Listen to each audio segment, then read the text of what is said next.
ರೇವಣ್ಣ ಹೇಳಿಕೆಯನ್ನು ಕೊಟ್ಟಿದ್ದಾರೆ. ನನಗೆ ನ್ಯಾಯಾಂಗದ ಮೇಲೆ ನಂಬಿಕೆ ಇದೆ, ದೇವರ ಮೇಲೂ ತುಂಬ ನಂಬಿಕೆ ಇದೆ. ಜೈಲಿಂದ ರಿಲೀಸ್ ಬೆನ್ನಲ್ಲೇ ರೇವಣ್ಣ ಫಸ್ಟ್ ರಿಯಾಕ್ಷನ್ ನಿಮ್ಮ ಮುಂದೆ.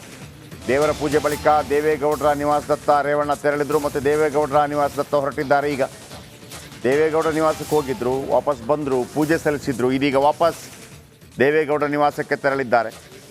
ನ್ಯಾಯಾಲಯದ ಮೇಲೆ ನಂಬಿಕೆ ಇದೆ, ಹಾಗೇನೇ ಭಗವಂತನ ಮೇಲೆ ತುಂಬ ನಂಬಿಕೆ ಇದೆ.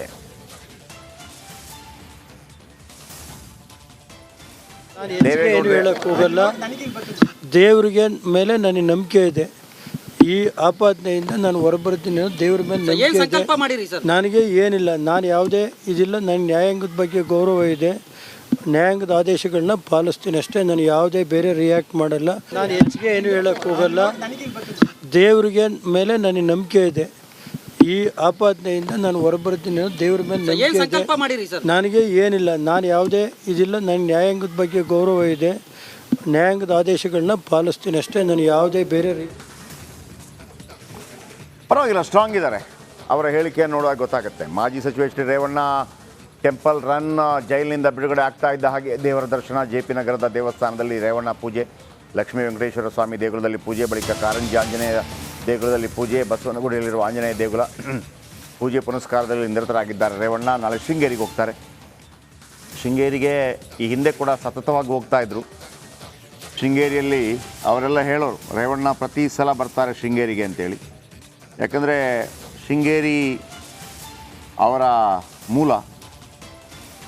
ಸೊ ಹಾಗಾಗಿ ಬಸವನಗುಡಿಯಲ್ಲಿರುವ ಅನೇಕ ದೇವಸ್ಥಾನಗಳಿಗೆ ಭೇಟಿ ಕೊಡ್ತಾರೆ, ಪೂಜೆ ಸಲ್ಲಿಸ್ತಾರೆ. ಭಾಳ ನಂಬಿಕೆ, ದೇವರ ಮೇಲೆ ಭಾಳ ನಂಬಿಕೆ, ಜ್ಯೋತಿಷದ ಮೇಲೆ ಭಾಳ ನಂಬಿಕೆ. ಆಮೇಲೆ ಸಲಹೆ ಕೂಡ ಕೊಡ್ತಾರೆ. ಏಲಕ್ಕಿ ಹಾರ ಹಾಕ್ಕೊಳ್ಳೋದು, ಲಿಂಬೆಹಣ್ಣು ಕೈಯಲ್ಲಿ ಇಟ್ಕೊಳ್ಳೋದು, ಪ್ರಸಾದ ಇರೋದು ಕಿಸೆಯಲ್ಲಿ. ದೇವರ ಮೇಲೆ ಅಪಾರವಾದಂಥ ನಂಬಿಕೆ ರೇವಣ್ಣವ್ರಿಗೆ. ಆಮೇಲೆ ಹೊರಗೆ ಹೋದಾಗಲೂ ಕೂಡ ರಾವು ಕಾಲ ಗುಳಿಗೆ ಕಾಲ ಎಲ್ಲ ನೋಡಿಕೊಂಡೆ. ಆಮೇಲೆ ಶೃಂಗೇರಿಯಲ್ಲಿ ನೀವು ನೋಡಬೇಕು, ಭಾಳ ಅಚ್ಚುಕಟ್ಟಾಗಿ ಚಾಚು ತಪ್ಪದೆ, ಅಂದರೆ ಭಾಳ ಶುದ್ಧಸ್ಥರಾಗಿ ಪೂಜೆಗಳನ್ನೆಲ್ಲ ಮಾಡ್ತಾ ಇರ್ತಾರೆ.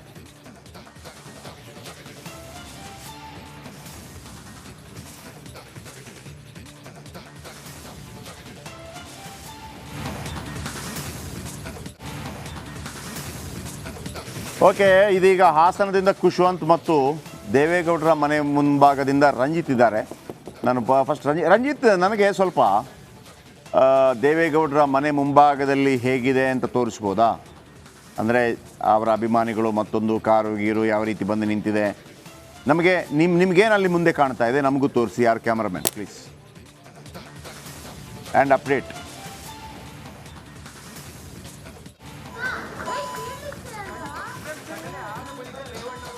ಖಂಡಿತ ಜಯಪ್ರಕಾಶ್ ಶೆಟ್ರೆ, ನಾನೀಗ ದೇವೇಗೌಡರ ಪದ್ಮನಾಭನಗರದ ನಿವಾಸದ ಮುಂಭಾಗದಲ್ಲೇ ಇದ್ದೀನಿ. ನನ್ನ ಕ್ಯಾಮ್ರಾಮನ್ ದೀಪುಗೆ ಹೇಳ್ತೀನಿ, ದೀಪು ದೇವೇಗೌಡರ ಮನೆ ಮುಂಭಾಗ ಮತ್ತೆ ಆ ಭಾಗದಲ್ಲಿ ಕಾರ್ಯಕರ್ತರು ನಿಂತಿರೋದನ್ನು ತೋರಿಸ್ಬೇಕು ಅಂತೇಳಿ. ನೋಡಿ ಜಯಪ್ರಕಾಶ್ ಶೆಟ್ರೆ, ದೇವೇಗೌಡರ ನಿವಾಸ ಇದು. ಈಗ ರಾಜಕೀಯ ಶಕ್ತಿ ಕೇಂದ್ರವಾಗಿ ಬದಲಾಗಿದೆ ದೇವೇಗೌಡರ ನಿವಾಸ. ಯಾಕಂತ ಹೇಳಿದ್ರೆ, ಯಾವಾಗ ರೇವಣ್ಣ ಅವರನ್ನ SIT ಅಧಿಕಾರಿಗಳು ಬಂಧನ ಮಾಡಿ ಕರ್ಕೊಂಡು ಹೋದ್ರು, ಆಗ್ಲೂ ಕೂಡ ರೇವಣ್ಣ ಅವರನ್ನ ಇದೇ ದೇವೇಗೌಡರ ನಿವಾಸದಿಂದ SIT ಅಧಿಕಾರಿಗಳು ಕರ್ಕೊಂಡು ಹೋಗಿದ್ದು. ಈಗ ಅಗೈನ್ ಮತ್ತೆ ಜಾಮೀನಾಗಿದೆ 11 ದಿನಗಳ ಅವರ ಈ ಸೆರೆವಾಸದ ನಂತರ ಈಗ ಮತ್ತೆ ಇಲ್ಲಿಗೆ ಬಂದಿದ್ದಾರೆ. ಬಹಳ ಪ್ರಮುಖವಾಗಿ ಜಯಪ್ರಕಾಶ್ ಶೆಟ್ರೆ, ಬೆಳಿಗ್ಗೆಯಿಂದಲೂ ಕೂಡ ನಾವು ರೇವಣ್ಣ ಅವರ ಜಾಮೀನು ಪರಪ್ಪನ ಅಗ್ರಹಾರ ಜೈಲಿನಲ್ಲಿದ್ವಿ. ಜಾಮೀನು ಮಂಜೂರಾಗಿ ಅವರು ಯಾವಾಗ ರಿಲೀಸ್ ಆಗ್ತಾರೆ ಅನ್ನೋದನ್ನು ಕಾಯ್ತಾ ಇದ್ವಿ. ಸುಮಾರು 2 ಗಂಟೆ ಸುಮಾರಿಗೆ ಅವರಿಗೆ ಜಾಮೀನು ಎಲ್ಲ ಪ್ರೋಸೆಸ್ ಎಲ್ಲ ಮುಗಿಯುತ್ತೆ. ಜಾಮೀನು ಕಾಪಿ ಕೂಡ ಪರಪ್ಪನ ಅಗ್ರಹಾರ ಜೈಲಿಗೆ ಬಂದು, ಅದಾದ ನಂತರ ಅವ್ರು ಹೊರಗಡೆ ಬಂದು ಅವ್ರನ್ನ ಚೇಸ್ ಮಾಡ್ಕೊಂಡು ಬಂದು ದೇವೇಗೌಡರ ನಿವಾಸಕ್ಕೆ, ಅಲ್ಲಿ ಅವರು ಒಂದಿಷ್ಟು ಚರ್ಚೆಗಳು, ಅಭಿಮಾನಿಗಳೆಲ್ಲರೂ ಎಲ್ಲಿಗೂ ಬರ್ತಾರೆ. ಹೊಳೆನರಸೀಪುರ ಹಾಸನದಿಂದ ಬಂದಿರುವಂಥ ಅಭಿಮಾನಿಗಳು ರೇವಣ್ಣವ್ರು ಹೊರಗಡೆ ಬಂದು ಅವರ ಎದುರು ಗೊಳೋ ಅಂತೇಳಿ ಹೇಳ್ತಾರೆ. ಕಾರ್ಯಕರ್ತರು ಕೂಡ ಅಳ್ತಾರೆ. ಕಾರ್ಯಕರ್ತರು ಹೇಳ್ತಾರೆ ಅವರಿಗೆ, ಇದು ಷಡ್ಯಂತ್ರ ಆಗಿದೆ, ನಾವು ನಿಮ್ಮ ಜೊತೆಲೇ ಇದ್ದೀವಿ, ನಾವು ಯಾವಾಗಲೂ ಕೂಡ ನಿಮ್ಮ ಜೊತೆಲೇ ಇರ್ತೀವಿ, ಇದನ್ನೆಲ್ಲ ನಾವು ಒಂದು ರೀತಿಯಲ್ಲಿ ಷಡ್ಯಂತ್ರ, ಇದು ಎಲ್ಲರಿಗೂ ಕೂಡ ಗೊತ್ತಿರೋದು, ಇದನ್ನು ನಾವು ಜಾಸ್ತಿ ಸೀರಿಯಸ್ ಆಗಿ ತೆಗೆದುಕೊಳ್ಳೋದಿಲ್ಲ, ನಿಮ್ಗೇನೂ ಆಗೋದಿಲ್ಲ, ಕಳಂಕ ಮುಕ್ತರಾಗಿ ನೀವು ಹೊರಗಡೆ ಬರ್ತೀರಿ ಅಂತೇಳಿ ಹೇಳಿದಾಗ ಗೊಳೋ ಅಂತೇಳಿ HD ರೇವಣ್ಣ ಅವ್ರು ಅಳ್ತಾರೆ. ಅದಾದ ನಂತರ ದೇವಸ್ಥಾನಕ್ಕೆ ಹೋಗ್ತಾರೆ. ದೇವಸ್ಥಾನಕ್ಕೆ ಹೋಗಿ ಅಗೈನ್ ಈಗ ದೇವೇಗೌಡರ ನಿವಾಸಕ್ಕೆ HD ರೇವಣ್ಣ ಅವರು ಬಂದಿದ್ದಾರೆ. ದೇವೇಗೌಡರ ನಿವಾಸದ ಮುಂಭಾಗದ ಆ ಗೇಟ್ ಗಮನಿಸ್ತಿದ್ದೀನಿ ನೀವು ಜಯಪ್ರಕಾಶ್ ಶೆಟ್ಟಿ, ಅಲ್ಲೂ ಕೂಡ ಕಾರ್ಯಕರ್ತರಲ್ಲಿ ನಿಂತ್ಕೊಂಡಿದ್ದಾರೆ. ಕಾಲು ಈ ನೋಡ್ಬೋದು ನೀವು, ಇದೇ ರಸ್ತೆ ಪದ್ಮನಾಭನಗರದ ಈ ಇಳಿಜಾರಿನ ರಸ್ತೆ ಇದೆಯಲ್ಲ, ಅದೇ ದೇವೇಗೌಡರ ಮನೆ ಮುಂದೆ ಕಾರ್ಯಕರ್ತರು ಮತ್ತೆ ನಾಯಕರ ಕಾರುಗಳಿವೆ. ಈ ಬಹಳ ಪ್ರಮುಖವಾಗಿ CN ಮಂಜುನಾಥ್ ಅವರು ಇದ್ದಾರೆ, ಅವರ ಧರ್ಮಪತ್ನಿ ಕೂಡ ದೇವೇಗೌಡರ ಮನೆಯಲ್ಲಿದ್ದಾರೆ. ಮುನಿರತ್ನವರು ಬಂದು ಹೋದ್ರು, ಹಾಗೆ ಸಾರಾ ಮಹೇಶ್ ಅವರು ಕೂಡ ಇಷ್ಟೊತ್ತಿದ್ರು, ಆನಂತರ ಹೋದ್ರವರು. ಮತ್ತೆ ಅರಕಲಗೂಡು ಮಂಜು ಅವರು ಕೂಡ ಬಂದಿದ್ದಾರೆ, ಅವ್ರ ಮನೆಯಲ್ಲಿದ್ದಾರೆ. ಸದ್ಯಕ್ಕೆ ವಕೀಲರು, ದೇವೇಗೌಡರು, ಅವರ ಜೊತೆಗೆ HD ರೇವಣ್ಣವರು, ಹಾಗೆ ಪಕ್ಷದ ಮುಖಂಡರುಗಳು, CN ಮಂಜುನಾಥ್ ಅವರು, ಸಾರಾ ಮಹೇಶ್ ಅವರು ಆವಾಗಿದ್ರು, ಇವಾಗ ಹೋದ್ರು, ಹಾಗೆ ಅರಕಲಗೂಡು ಮಂಜು ಅವರು, ಇವರೆಲ್ಲರೂ ಕೂಡ ಒಂದಿಷ್ಟು ಚರ್ಚೆ ಮಾಡ್ತಾ ಇದ್ದಾರೆ.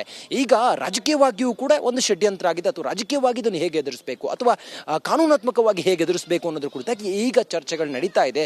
ಸದ್ಯಕ್ಕೆ ಒಂದು ಮಾನಸಿಕವಾಗಿ ಬಹಳ ಕುಗ್ಗಿ ಹೋಗಿದ್ದಾರೆ ಅಂತೇಳಿ ಅನ್ನಿಸ್ತಾ ಇದೆ. HD ರೇವಣ್ಣವರ ಮುಖವನ್ನು ನೋಡ್ತಾ ಇದ್ರೆ, ಅವರು ದೇವಸ್ಥಾನಕ್ಕೆ ಹೋದಾಗ ಮಾತಾಡ್ತಾ ಇದ್ರು, ಏನೇನಾಯ್ತು ಏನು ಕತೆ ಅನ್ನೋದ್ರ ಬಗ್ಗೆ. ನಾನು ಇದನ್ನು ಎದುರಿಸ್ತೀನಿ, ನ್ಯಾಯಾಲಯದ ಮೇಲೆ ನನಗೆ ನಂಬಿಕೆ ಇದೆ, ನನ್ನ ಜೊತೆಯಲ್ಲಿ ದೈವಿ ಶಕ್ತಿ ಇದೆ ಅನ್ನೋದನ್ನು ಹೇಳ್ತಾ ಇದ್ರು. ಹಂಗೆ ನೋಡಿದರೆ HD ರೇವಣ್ಣವರು ಜೈಲಿಗೆ ಯಾವಾಗ ಹೋದ್ರು, ಅಂದರೆ ಪರಪ್ಪನಗ್ರಹಕ್ಕೆ ಯಾವಾಗ ಹೋದ್ಲು, ಆವಾಗ ಅವರೊಂದು ಚೀಟಿ ಇಟ್ಕೊಂಡಿದ್ರಂತೆ. ಅದರಲ್ಲಿ ಸ್ತೋತ್ರ ಇತ್ತಂತೆ. 5 ನಿಮಿಷ ಬಿಡು ಕೊಟ್ಟರು ಸಾಕು ಆ ಸ್ತೋತ್ರವನ್ನು ಅವರು ಓದ್ತಾ ಇದ್ರಂತೆ. ಅದಾದ ನಂತರ ಆ ಚೀಟಿಯನ್ನು ಯಾರಿಗೂ ಸಿಗದಿರೋ ಹಾಗೆ ಅವ್ರು ಕಿಸೆಯಲ್ಲಿ ಇಡ್ತಾ ಇದ್ರಂತೆ, ಚಡ್ಡಿ ಕಿಸೆಯಲ್ಲಿ ಇಟ್ಕೊಂಡಿದ್ರಂತೆ. ಇದೆಲ್ಲ ಅವ್ರಿಗೆ ಎಷ್ಟು ಭಕ್ತಿ ಇದೆ ದೇವ್ರ ಮೇಲೆ ಅನ್ನೋದನ್ನು ತೋರಿಸುತ್ತೆ. ಹಾಗೆ ಬಂದ ತಕ್ಷಣವೇ ಅವ್ರು ಹೋಗಿದ್ದು ದೇವಸ್ಥಾನಕ್ಕೆ ಹೋಗ್ತಾರೆ. ಆನಂತರ ದೇವೇಗೌಡರ ಮನೆಯಲ್ಲಿ ಪೂಜೆ ಆಗುತ್ತೆ, ಕಾರ್ಯಕರ್ತರೆಲ್ಲ ಬರ್ತಾರೆ, ಅವ್ರ ಜೊತೆಲ್ಲ ಮಾತುಕತೆ ಮಾಡ್ತಾರೆ. ಈಗ ಬಂದಿರೋ ಕಾರ್ಯಕರ್ತರು ರೇವಣ್ಣವರಿಗೆ ಧೈರ್ಯ ತುಂಬಿ ಇಲ್ಲಿಂದ ಹೊರಟು ಹೋಗಿದ್ದಾರೆ. ಈಗ ಇರೋದು ಇದನ್ನು ರಾಜಕೀಯವಾಗಿ ಹೇಗೆ ನಿಭಾಯಿಸಬೇಕು ಅಥವಾ ಕಾನೂನಾತ್ಮಕವಾಗಿ ಹೇಗೆ ನಿಭಾಯಿಸಬೇಕು ಅನ್ನೋದ್ರ ಕುರಿತಾಗಿ ಚರ್ಚೆಗಳು ನಡೀತಾ ಇದೆ. ದೇವೇಗೌಡರು ಇದನ್ನೆಲ್ಲ ಬಹಳ ಸೂಕ್ಷ್ಮವಾಗಿ ಗಮನಿಸ್ತಾ ಇದ್ದಾರೆ, ಮತ್ತು ಅವ್ರು ಏನು ಮಾಡಬೇಕು, ವಾಟ್ ನೆಕ್ಸ್ಟ್ ಅನ್ನೋದ್ರ ಬಗ್ಗೆ ವಕೀಲರ ಜೊತೆ ಹಾಗೆ ರೇವಣ್ಣವ್ರ ಜೊತೆ ಎಲ್ಲ ಚರ್ಚೆ ಮಾಡ್ತಾ ಇದ್ದಾರೆ. ಸದ್ಯಕ್ಕೆ ಹೀಗಿದೆ ದೇವೇಗೌಡರ ಮನೆಯ ಸುತ್ತಮುತ್ತ ವಾತಾವರಣ, ಮತ್ತೆ ಕಾರ್ಯಕರ್ತರು ಅವರೆಲ್ಲ ಬಂದು ಹೋಗಿರೋದು, ಇದೆಲ್ಲ ಹೀಗಿದೆ. ಜಯಪ್ರಕಾಶ್ ಶೆಟ್ರೆ.